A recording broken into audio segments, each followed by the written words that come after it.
Sir छापल्याप्रमाणे अध्यक्ष महोदय, लक्षवेधी क्रमांक 4 द्वारे आज राज्यातील द्राक्ष उत्पादक आणि बेदाणा उत्पादकांच्या माध्यमातून मी आपल्या समोर मंत्री महोदयांसमोर प्रश्न मांडत आहे। खरं तर हा प्रश्न कृषी आणि फलोत्पादन या दोन्ही खात्यांशी निगडीत असून अध्यक्ष महोदय, आज द्राक्ष उत्पादक आणि बेदाणा उत्पादक हा दोन्ही अडचणीत आलेला आहे। राज्य शासनाकडून उत्तर मिळालेलं असताना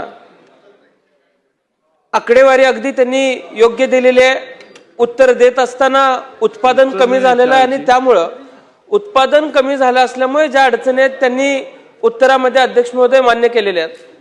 पण अध्यक्ष महोदय, सध्या महाराष्ट्रामध्ये सर्वच फळ पिकांच्या बाबतीमध्ये मोठी निराशा शेतकऱ्यांच्या मध्ये आहे आणि द्राक्ष पीक वाचवण्यासाठी येणाऱ्या काळात मोहीम करावी लागते की काय अध्यक्ष महोदय, असं झालेलं आहे।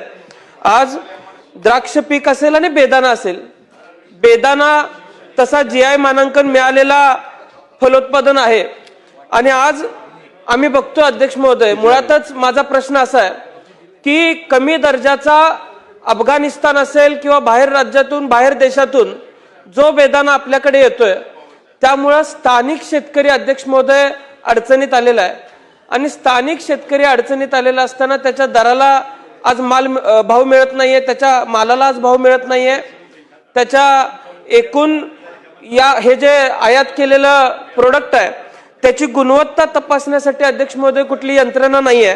त्यामुळे माझा स्पेसिफिक पहिला प्रश्न असा आहे की कमी दर्जाचा बेदाणा भारतात जो मोठ्या प्रमाणात येतोय ज्याच्यामुळे नुकसान होतंय ते थांबवण्यासाठी राज्य शासन कडक कारवाई काय करणार आहे, काय धोरण राबवणार आहे आणि त्याच्या पुढे जाऊन आयात माल जो देशामध्ये येतोय राज्यामध्ये येतोय त्याची गुणवत्ता तपासण्यासाठी अध्यक्ष महोदय राज्य शासन काय धोरण राबवणार आहे।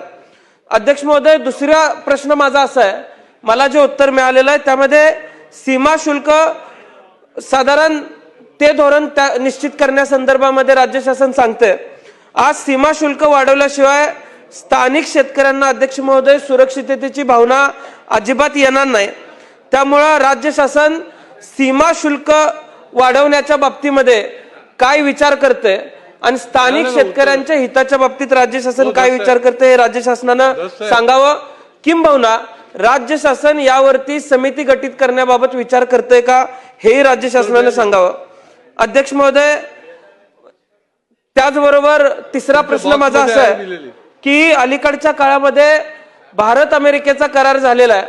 मी परवा त्याची आलेली फ्रेमवर्क वाचलेली, अजून पूर्ण करार आलेला नाही आणि त्यामध्ये फळबागांच्या बाबतीमध्ये अध्यक्ष महोदय कुठलंही निश्चित धोरण नाही आणि द्राक्षाची बेदाण्याची अमेरिकेमध्ये सुद्धा उत्पादन फार मोठ्या प्रमाणात आहे, त्याच पद्धतीचं उत्पादन आपल्या देशामध्ये आहे। आता आपण जो माल पिकवतो क्वालिटी अनालिसिसला केल्यानंतर तो माल अमेरिकेमध्ये स्वीकारला जात नाही, पण अमेरिकेतला माल मोठ्या प्रमाणामध्ये उद्याच्या काळामध्ये भारतात येणार आहे, राज्यामध्ये येणार आहे, त्यामुळं स्थानिक शेतकऱ्याचं कंबरडं अध्यक्ष महोदय पुन्हा मोडणार आहे।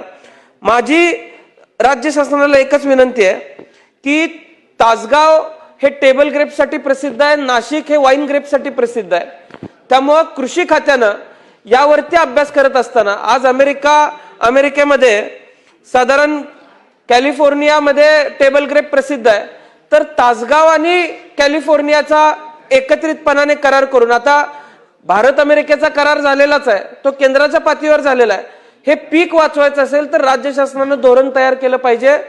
तासगाव आणि कॅलिफोर्नियाचा एकत्रितपणाने करार करून यामध्ये तिथले प्रोफेसर्स असतील किंवा इतर काही घटक असतील, इथले शेतकरी असतील, याचं एकत्रित एखादं सेंटर उभा करण्याचा निर्णय अध्यक्ष महोदय घ्यावा आणि ते सेंटर तासगावला उभा करावं आणि नाशिकला जे वाईनचं ग्रेप आहे ते नाशिकचं वाईन ग्रेप आणि फ्रान्सचं वाईन ग्रेप हे साधारण एका क्वालिटीचं आहे, ती युनिफॉर्मिटी डेव्हलप करण्यासाठी नाशिकमध्ये सुद्धा त्याच पद्धतीचं आंतरराष्ट्रीय केंद्र उभारलं जावं ही अध्यक्ष महोदय मागणी आहे।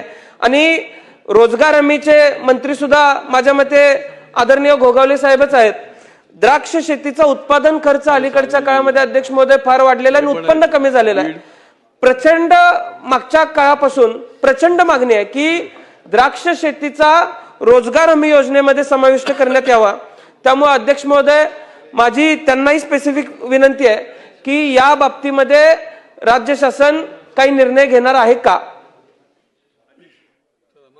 अध्यक्ष महोदय, रोहित पाटलांनी अत्यंत महत्त्वाची लक्षवेधी मांडलेली आहे शेतकऱ्यांच्या हितासाठी. त्यांनी सांगितलेलं आहे की बेकायदेशीर आयात रोखण्यासाठी सीमा शुल्क यंत्रणा बळकट करणे ही बाब केंद्र शासनाच्या अखत्यारीत येत असून तशी केंद्र शासनाला विनंती करण्यात येईल की जेणेकरून ह्याच्यावरती जर हे आपण बाब उपलब्ध केली तरच हे सगळं शक्य आहे की सीमा शुल्काच्या संदर्भात.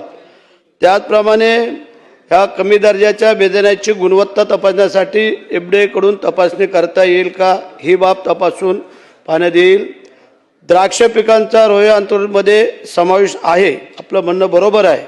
ह्या सगळ्या गोष्टीच्या विचारामध्ये आपण जी लक्षवेधी मांडलेली आहे यासाठी आम्ही मुख्यमंत्री, उपमुख्यमंत्री, पणन मंत्री आणि आपण सर्व सदस्य यांची एक जॉईंट मीटिंग हे अधिवेशन संपण्याच्या काळामध्ये घेऊन ह्या सगळ्या बाबतीवरती तरच हे सगळं होईल. कारण याच्यामध्ये आम्ही मागच्या वेळेला जो आपल्याकडं तक्रारी आल्या तो खास करून तासगाव जिल्हा सांगली शहरातील कोल्ड स्टोरेज हे परदेशातून आयात केलेल्या निकृष्ट दर्जाचा बेदाणा साठवणीबाबत बेदाणा माल वॉशिंग करून साध्या बॉक्समध्ये भरून स्थानिक माल असल्याचा भास निर्माण करत होते. ही बाब लक्षात आल्यानंतर द्राक्ष बागायतदार संघाचे प्रतिनिधी तसेच कृषी उत्पन्न बाजार समिती तासगाव यांचे प्रतिनिधींच्या निदर्शनास आली होती. तथापि सदरील अफगाणी बेदाणा तासगाव बाजार समितीच्या आवाराबाहेरील कोल्ड स्टोरेजमध्ये आढळून आलेला असून बाजार समितीच्या आवारामध्ये त्याची विक्री करून दिली नाही. परंतु कृषी उत्पन्न बाजार समिती तासगाव येथे दिनांक 1/1/2026 रोजी शेतकरी, व्यापारी द्राक्ष बागायतदार संघ प्रतिनिधी, शेतकरी संघटना प्रतिनिधी व बाजार समिती प्रतिनिधी यांच्यात झालेल्या बैठकीच्या अनुषंगाने तासगाव जिल्हा सांगली परिसरातील बापना कॉर्पोरेशन, बापना ब्रदर्स, राधिका ऑग्रेटेक ह्या व्यापाऱ्यांच्या कोल्ड स्टोरेजमधील साठवणुकीत पाहणी केली असता अफगाणी बेदाणा साठवणूक केल्याचे आढळून आले. बाजार समितीने त्याचा दिनांक 1/1/2026 रोजी लायसन्स रद्द करण्याच्या बाबतीत नोटिसा दिलेल्या असून त्याचा खुलासा मागितलेला आहे. याच्या अनुषंगाने आम्ही शेतकऱ्यांच्या बाजूने आहोत की जेणेकरून हा डुप्लिकेट माल आपल्याकडे येता कामा नये. त्यासाठी तुम्ही मागाई सांगितलेलं ह्यासाठीच आपल्याला एक मीटिंग कंबाईन घेऊन ह्याच्यावरती आपण तोडगा काढूया आणि म्हणून याचा मार्ग काढू शकतो. सुरेश दस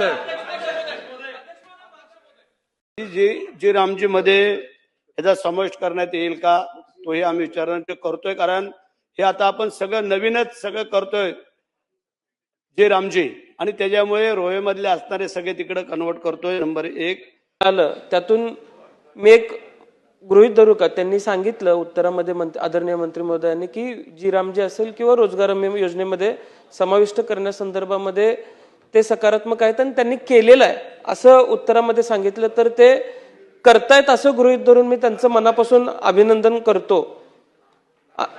आणि त्याचबरोबर अध्यक्ष महोदय, माझा कृषी खात्याला सुद्धा प्रश्न आहे. हे पीक वाचवणं अत्यंत गरजेचं आहे आणि त्यासाठी जो करार झालेला आहे त्या माध्यमातून राज्य शासनानं काहीतरी धोरण राबवणं आवश्यक आहे आणि ते धोरण आम्ही अध्यक्ष महोदय सुचवतोय. द्राक्ष पीक वाचवायचं असेल तर तासगावला टेबल ग्रेप चांगला आहे, कॅलिफोर्नियाला टेबल ग्रेप चांगला आहे, तर त्याचं एकत्रित एक सेंटर उभं राहिलं पाहिजे. राज्य शासनाच्या वतीने एक ऍक्टिव्ह सेंटर उभारलं पाहिजे. NRCच्या वतीनं काही काम होत नाही. आणि अध्यक्ष महोदय, मी जबाबदारीनं म्हणजे हे पटलावरती येणारा मी जबाबदारीनं सांगतो, NRCच्या माध्यमातून शेतकऱ्याच्या हिताचं कुठलंही चांगलं काम होत नाही. कुठलंही वाण आज शेतकऱ्यांना चांगल्या पद्धतीचं मिळालेलं नाही.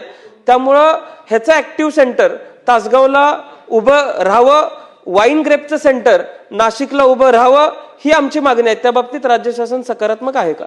मंत्री महोदय. रोहित पाटील यांनी जी सूचना केलेली आहे ती त्यांनी निश्चितपणे शासनाला द्यावी.